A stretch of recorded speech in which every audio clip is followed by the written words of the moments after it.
오늘 아침에는 이런저런 생각을 하다가 그 생각이 무엇으로 이렇게 정리가 되는가 하면은 좀 특수한 용어로 정리가 됐습니다.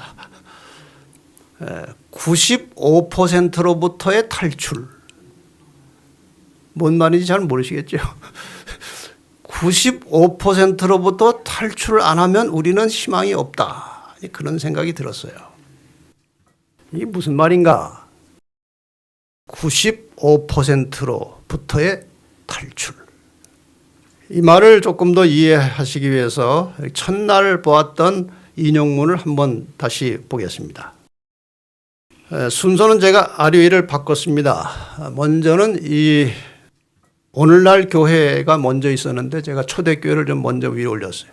하나님께서 초대교회로부터 성령을 거두어 가셨다면 95%의 교회 활동은 즉시 중단되었을 것이고 교인들은 이 변동을 바로 알아차렸을 것이다. 초대교회에서 성령이 거두어지면 난리가 났을 것입니다. 큰일이 났을 것입니다. 그러나 하나님께서 오늘날 우리의 교회로부터 성령을 거두어 가신다 해도 95%의 교회 활동은 그대로 지속될 것이고 교인들은 아무 변동도 느끼지 못할 것이다. 여러분, 이건 굉장히 심각한 도전이에요. 오늘날 이 교회에 거의 성령의 역사가 사라졌다는 것입니다. 이 95%라는 말은 꼭 퍼센트 자체를 말하는 것이 아니죠. 이 95%라는 게 상당히 많이 쓰여지는 용어입니다. 85%는 나오지 않아요. 75도 나오지 않아요. 95는 자꾸 나와요. 그것은 절대 다수 혹은 대다수 혹은 거의 혹은 대부분 이런 뜻을 가리킬 때 95%라는 단어를 쓰는 것입니다.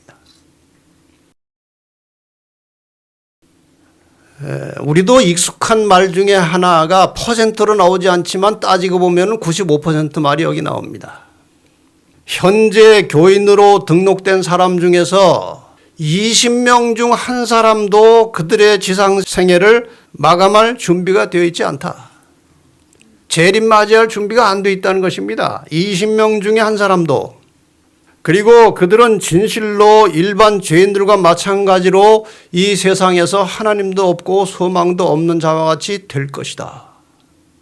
긍정적으로 보면은 20명 중에 하나 정도는 준비가 될 것이다, 됐을 것이다 하는 말이고, 좀 부정적으로 보면은 20명 중에 한 사람도 안 돼 있다는 말이에요. 또 저거는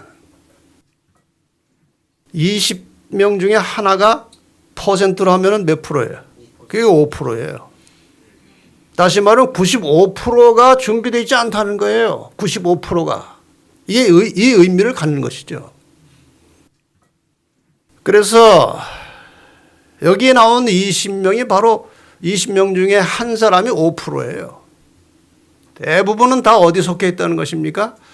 95%에 속해 있다는 것입니다. 다시 말하면 대부분의 그리스도인들은 현재 주님의 재림을 맞이할 준비가 되어 있지 않다는 표현을 이렇게 하는 것입니다.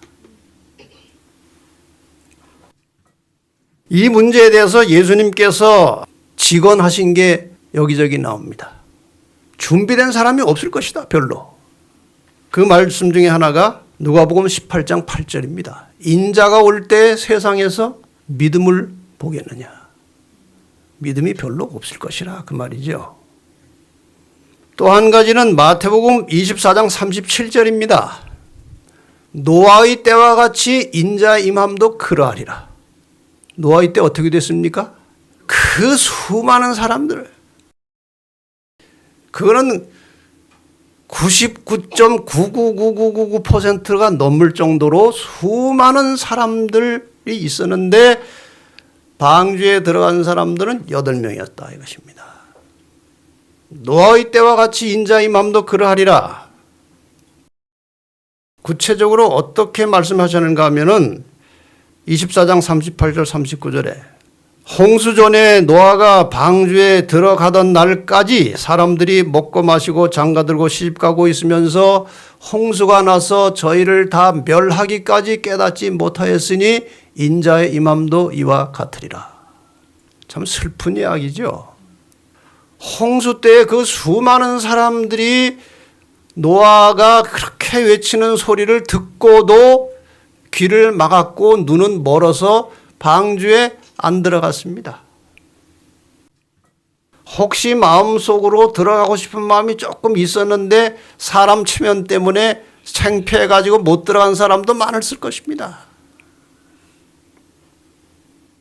그러니 이 인자의 임함이 노아의 때와 같다는 말을 어떻게 우리가 해석해야 되겠습니까?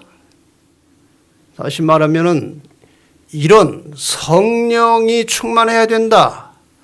우리의 모든 삶은 성령으로 인도되어야 된다는 말을 듣고도 현재의 삶을 돌이켜서 변화될 사람들이 많지 않다는 겁니다. 언제까지? 재림 때까지 그 말입니다. 저는 이번에 이 연말 기도주의를 통해서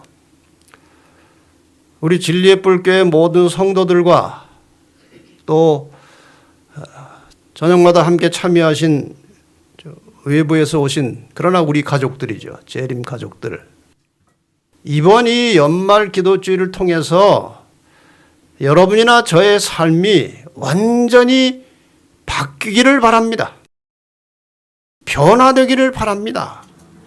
또 그냥 한 번 지나간 기도주일로 끝날 것이 아니고 이거는 우리의 생사를 결정할 만큼 중대한 도전이에요.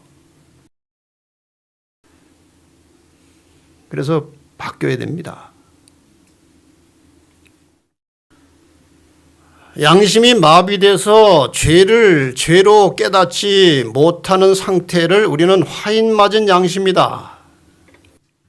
성령을 거스리는 죄다 이렇게 표현합니다. 죄를 깨닫지 못하는 상태를. 이것은 다른 말로 하면은 성령하고는 무관하게 사는 사람들을 가리키는 것이죠. 결국 이 마지막 시대에 예수님의 재림을 맞이하느냐 버림을 당하느냐 하는 문제는 성령의 문제입니다. 그렇지 않습니까? 성령의 문제예요.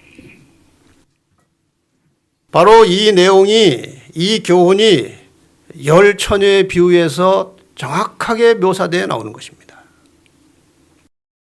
아시는 대로 마태복음 25장에 나오는 세 가지 비유, 열 처녀의 비유, 달란트의 비유, 그리고 양과 염소의 비유는 모두가 다 재림을 기다리고 있던 사람들에게 닥친 최종적 운명을 이야기하고 있는 것입니다.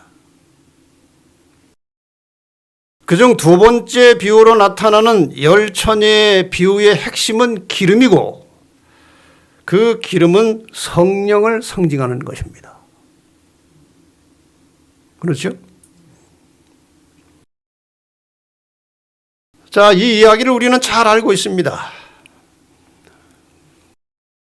여분의 기름을 준비하지 못했던 미련한 다섯 처녀는 성령에 대해서 무관심하게 살았던 교인들을 대표합니다. 그리고 역시 연약한 인간이지만 그래도 여분의 기름을 준비해서 대비하고 있던 이 지혜로운 처녀들은 기도하면서 성령의 인도하심을 따라서 살던 성도들을 대표하는 것입니다. 이것이 이들의 운명을 갈라놓은 거예요. 여러분 한번 상상해 보세요. 문이 닫혔고 아무리 두들겨도 안 들여보내는 겁니다.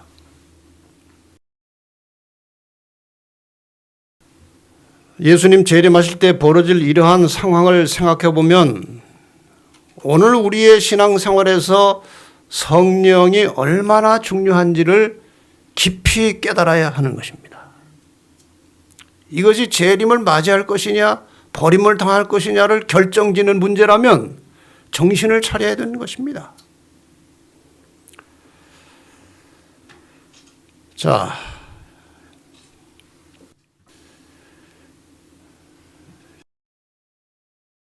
신물교훈에 이 문제를 이렇게 설명하고 있습니다. 비유 가운데 10처녀가 다 신랑을 맞이하기 위하여 나갔다. 모두가 다 등과 기름 담을 그릇을 가지고 있었다. 처음 얼마 동안은 그들 사이에 별다른 차이를 볼 수 없었다. 지금입니다. 지금 교회 다니는 사람들 비슷해요. 거의 별 차이가 없어요. 이와 같이 그리스도의 재림 바로 전에 사는 교회도 그러하다. 모든 사람이 다 성경의 지식을 가지고 있고 그리스도께서 오실 때가 가까웠다는 기별을 들었으며 그분이 오실 것을 확신하며 기다리고 있다. 맞죠? 이게 우리예요. 확신하고 기다리고 있습니다. 그러나 비유 가운데 나타나는 일들을 오늘날에도 볼 수 있다. 기다리는 시간에 우리의 마음은 시험을 받는다. 보라 신랑이로다 맞으러 나오라고 부르짖을 때 준비되지 못한 사람이 많을 것이다. 지금까지 사용된 그 비율에 의하면은 절대로 그렇게 돼서는 안 되겠지만 95%가 준비가 안 됐을 거라는 거예요. 여기서 탈출해야 되는 것입니다. 그들은 등은 가졌으나 기름 그릇에 기름을 갖고 있지 않았다. 그들은 성령이 결핍되어 있다. 결국 성령의 결핍으로 재림을 놓친 겁니다. 그만큼 이게 중요한 문제예요, 이것이. 이렇게 성령의 인도하심과 지도하심을 따라서 살다가 마침내 영원한 구원에 참여할 사람들을 성경에서는 남은 자라고 합니다. 남은 자. 자, 이 남은 자들이 어떻게 만들어지는지 잠깐 살펴보겠습니다. 로마서 9장 27절에 보면은 이스라엘 뭇 자손의 수가 비록 바다의 모래 같을지라도 그렇게 많을지라도 남은 자만 구원을 얻으리니. 우리가 성경을 연구해 보고 우리의 현실을 보면요. 이 95%라는 숫자가 그렇게 동떨어진 숫자가 아니라는 거예요. 이스라엘 백성들이 그렇게 성경을 많이 연구하고 메시아를 기다렸지만 대부분이 메시아를 영접하지 않았습니다. 마지막 시대에도 비슷한 일이 또 벌어질 것입니다. 그래서 남은 자가 구원받을 것이라고 하신 겁니다. 끝까지. 이 도표를 한번 물론 제가 생각하면서 만든 것이지만 좀 교훈이 있을 것입니다. 이 지구상에 사는 인류를 사탄이 미혹하는 절차는 상당히 명확합니다. 1단계에서는 무신론으로 인간들을 멸망으로 끌고 들어갑니다. 무신론. 이 공산주의는 무신론 사상이죠. 근데 아무리 무신론을 주입시켜도 신앙심이 사람에게 있기 때문에 뭔가 자꾸 믿으려고 하는 겁니다. 그래서 그 신앙심을 충족시키기 위해서 사탄이 잡신들을 많이 만들어 놓고 예배하게 하는데 잡신, 신들은 많지만 그 모든 기반의 기초에는 사탄이 앉아 있는 것입니다. 잡신의 주인은 사탄이에요. 근데 잡신을 만들어 놨음에도 불구하고 하나님 믿는 사람들이 있어요, 없어요? 있습니다. 그들을 사탄이 가만두겠습니까? 그 사람들은 오류와 이설을 통해서 하나님을 믿긴 믿되 잘못 믿게 만드는 것입니다. 이러한 위험 때문에 예수님께서 나더러 주여 주여 하는 자마다 천국에 다 들어가는 것이 아니라고 말씀하신 거예요. 하나님의 뜻대로 행하는 자라 들어간다고 말씀하셨어요. 그런데 이 3단계를 다 거쳐서도 진리를 찾고 진리를 따르고 믿는 사람들이 있는 겁니다. 여기에 넘어가지 않았어요. 아마 적어도 여기 앉아 계신 여러분들은 이 3번째까지는 아직 안 걸렸습니다. 진리를 알고 있고 찾아왔어요. 그런 사람들은 어떻게 할까요? 진리는 알고는 있지만 제대로 순종하지 않으므로 생활이 세속화되어 가는 것입니다. 세속화로. 진리는 알고 있으면서도 세속화된 사람들이 얼마나 많습니까? 분명히 진리대로 살면 세속화가 안 되는 겁니다.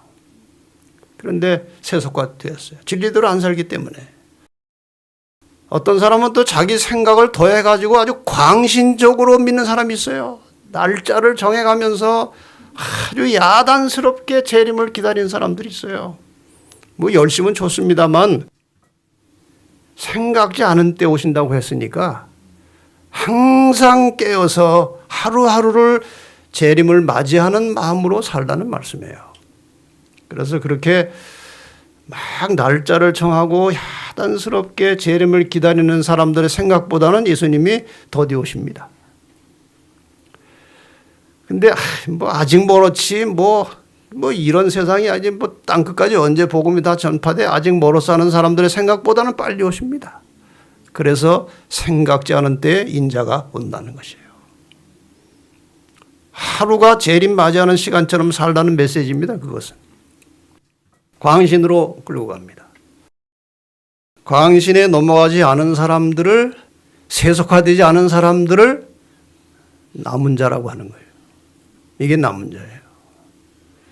남은 자는 어떤 사람들인가? 진리의 영의 인도를 따라서 사는 사람들만 남는 것입니다. 이게 또 성령 문제예요. 남은 자가 되려면 이 미지근한 신앙에 안주하고 있는 95%에서 탈출해야 하는 것입니다. 그게 남은 자예요. 5%에 들어가라는 것입니다. 물론 상징적입니다. 어떻게 탈출할 수 있습니까? 그 탈출 방법이 계시록 3장 라오디게아 교회에 보내는 권면에 이렇게 나타납니다. 95%로부터 탈출하는 방법. 계시록 2장 3장에 걸쳐서 7교회와 또 관련된 해석을 하면 7시대가 나오죠.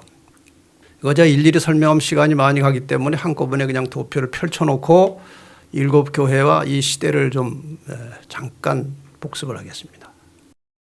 에베소 교회는 서기 약 31년부터 시작된 초기 교회, 예수님 승천 이후에 이 땅에 탄생한 초기 교회 시대를 말하는 것이고, 그 다음에 서머나 교회 시대는 핍박이 시작되는 서기 100년을 전후로 해서 이 박해 시대를 상징하는 교회고, 그 다음에 버가모 교회는 이제 313년에 콘스탄틴 황제가 밀란 칙령을 내리면서 교회가 세속화되고 타락해가는 시대입니다.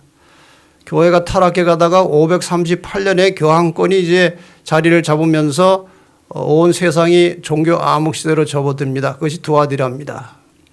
그 다음에 두아디라 교회 시대는 1517년에 마르틴 루터가 종교 개혁을 일으키면서 일단 이제 종결이 됩니다.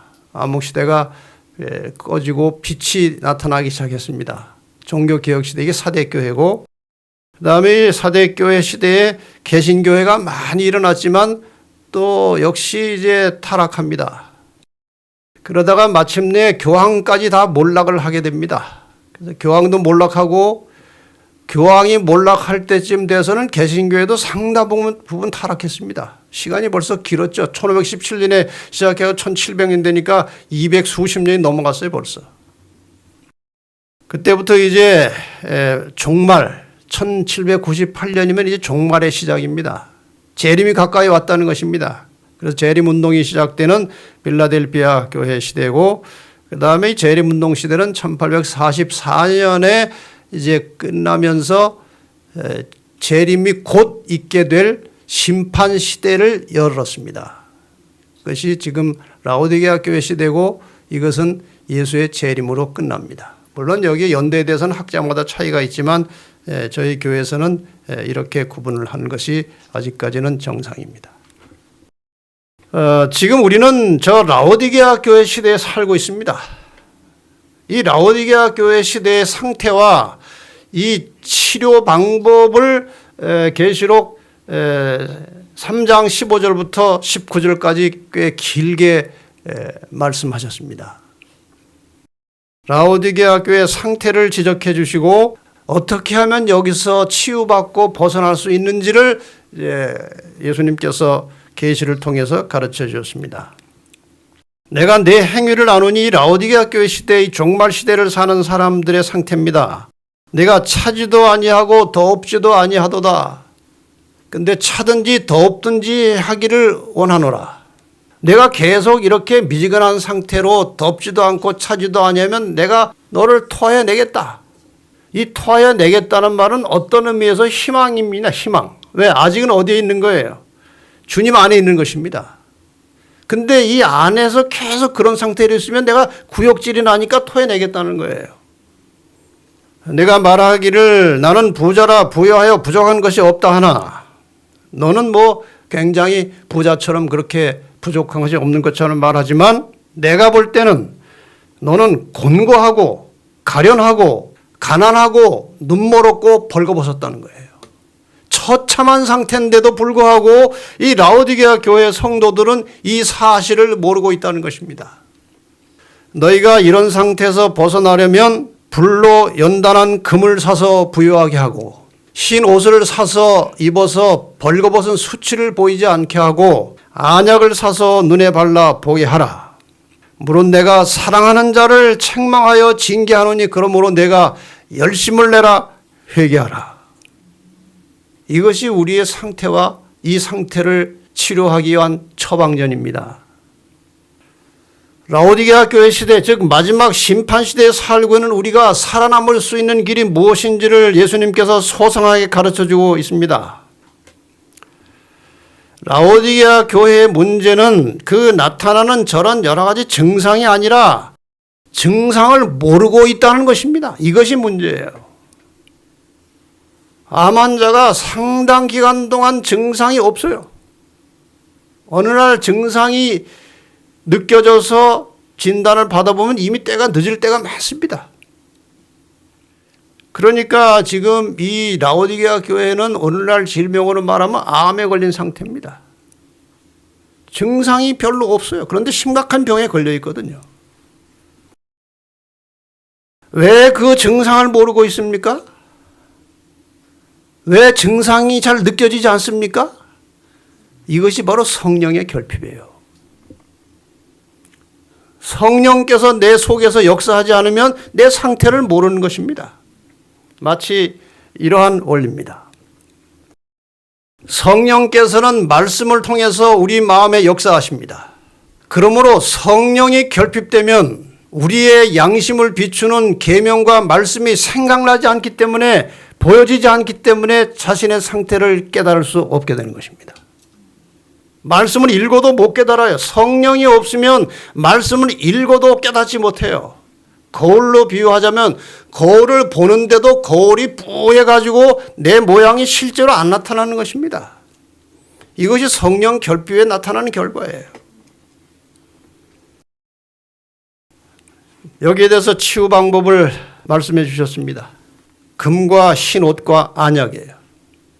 이것은 제가 언젠가 한번 안식일에 이 세 가지에 대해서는 좀 상세하게 설명을 언젠가 하려고 합니다. 오늘 간단하게 그냥 하고 정리를 해야 되겠습니다.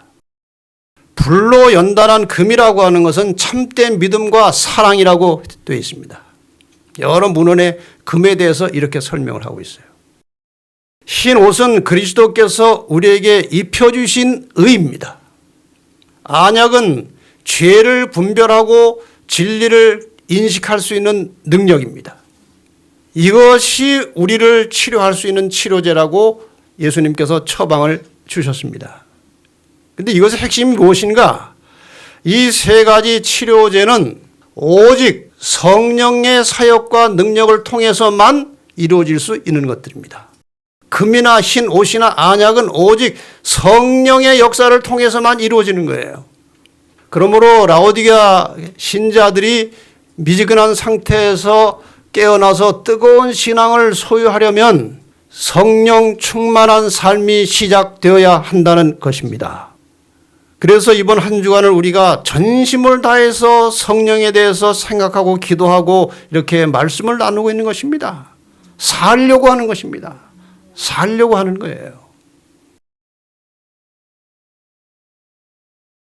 그리고 마지막 부분에 예수님께서 문 두드리시는 장면이 나옵니다. 처방전을 다 주신 다음에 문 두드리는 장면이 나와요. 집이 좋죠? 왜? 라오디게아 교회가 부자거든요. 부잣집에 있거든요. 근데 문을 닫아놓고 속 안에서 집 안에서 뭐가 그렇게 재밌는지 문을 안 여는 것입니다. 노크 소리가 안 들리는지 들렸는데 안 여는지 그건 잘 모르겠어요. 어쨌든 문이 안 열리니까 예수님이 계속 두드리고 계십니다. 볼지어다 내가 문 밖에 서서 두드리노니 누구든지 내 음성을 듣고 문을 열면 내가 그에게로 들어가 그로 더불어 먹고 그는 나로 더불어 먹으리라. 음성을 듣고 뭘 하라고요? 문을 열으라는 것입니다. 내가 강제로는 열 수가 없으니 너희가 알아서 안에서 열어달라는 거예요. 이기는 그에게는 내가 내 보좌에 함께 앉게 하여 주기를 내가 이기고 아버지 보좌에 함께 앉은 것 같이 하리라. 그러니까 문을 열고 내가 들어가서 함께 먹고 나와 함께 즐기는 사람이 이길 수 있다는 거예요. 그렇게 해서 이기면 내가 보좌에 함께 앉게 해주겠다. 마지막 이야기는 귀 있는 자는 누가? 성령이 교회들에게 하시는 말씀을 들을지어다. 내 음성을 듣고 이것은 누구의 음성입니까? 성령의 음성을 들으라는 것입니다. 내가 들어가고 싶으니까 문을 열라는 것은 성령을 마음속에 모시라는 거예요. 오직 성령의 인도를 따라서 사는 자들이 승리할 것을 말하고 있는 것입니다. 결론은 성령이 교회들에게 하시는 말씀을 들으라는 거예요. 여러분, 이렇게도 이 시대의 성령은 우리에게 절대적으로 필요한 것입니다. 절대적으로 필요한 거예요. 끝으로 이 책에 나온 이 성령과 기도와 관련된 저자의 경험 이야기를 잠깐 드리고 마치겠습니다. 이 책을 지은 헬무트 하우바이라고 하는 장로님이에요. 처음에 목회 좀 하다 목회를 그만두시는지 장로라고 합니다.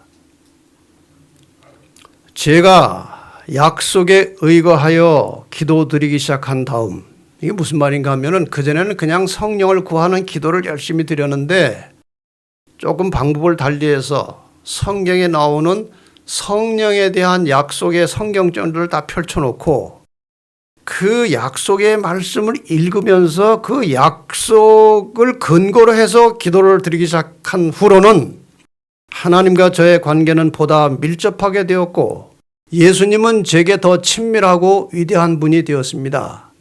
제 삶에서 다음과 같은 변화가 일어났습니다. 이전에 그냥 막연하게 성령을 구하는 기도를 드릴 때는 이렇게 큰 변화가 사실 없었다는 것입니다. 그런데 성경 말씀과 약속의 기초에서 하니까 이런 변화가 일어났다는 이야기입니다. 이런 변화들이에요. 성경을 읽을 때 자주 새로운 깨우침을 받습니다. 유혹과의 투쟁에서 늘 승리를 경험합니다. 개인의 헌신 기도는 저에게 더욱 귀중한 시간이 되었고 제게 즐거움을 가져다 줍니다. 기쁘고 즐겁다는 거에 기도하려고 앉으면 기도에 응답받는 빈도가 높아졌습니다. 기도 응답이 잘 되더라는 거예요. 그전보다. 제 삶은 기쁨이 넘치고 말씀을 전할 때 제게 담대함이 생겼습니다. 힘이 났습니다. 힘이. 이렇게 기도하니까. 그리고 저는 대인관계에서 더 사교적인 사람이 되었습니다. 그전에는 조금 안 그랬었나 봐요. 저 같았나 봐요. 저도 열심히 하면 이렇게 될 것 같아요. 더 사교적인 사람이 되었습니다. 저는 하나님의 은혜로 행복한 삶을 살며 하나님의 보호하심을 느낍니다. 시련을 당할 때 주님께서 경이로운 방법으로 저를 붙들어 주시고 저의 속 사람을 강건케 해 주십니다. 주님께서 저에게 새로운 영적 선물들을 더해 주셨습니다. 능력이 자꾸 불어나는 거예요. 그전에 잘 못하던 것이 잘하게 되는 것이요.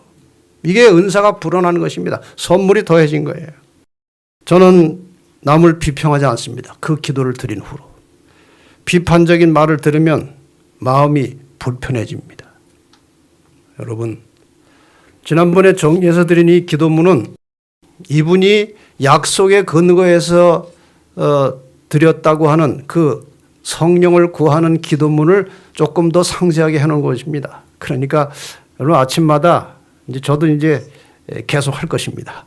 이 약속의 말씀을 의지해서 성령을 구하는 기도를 날마다 드리기 시작하면 분명히 저는 변화가 일어날 것이라고 확신합니다. 네. 다시 한번 이 말씀 반복해서 드리고 마치겠습니다. 오직 성령의 충만을 받으라. 말씀을 마치겠습니다. 사랑의 아버지, 우리 모두가 다 같은 마음으로 원하는 것은 평범한 95%의 그리스도인이 아니고 참으로 하나님께 충성을 다하며 성령의 인도를 따라서 살아가는 남은 자가 되기를 원합니다. 주님, 저희의 마음과 발걸음을 지도하고 인도해 주셔서 성령이 충만하게 역사하는 영적인 성도들이 되게 하여 주시옵소서. 그저 교회만 다녀가는 교인이 아니고 영적으로 살아 숨쉬고 움직이는 성도가 되게 하여 주시옵소서. 예수님의 이름으로 기도합니다.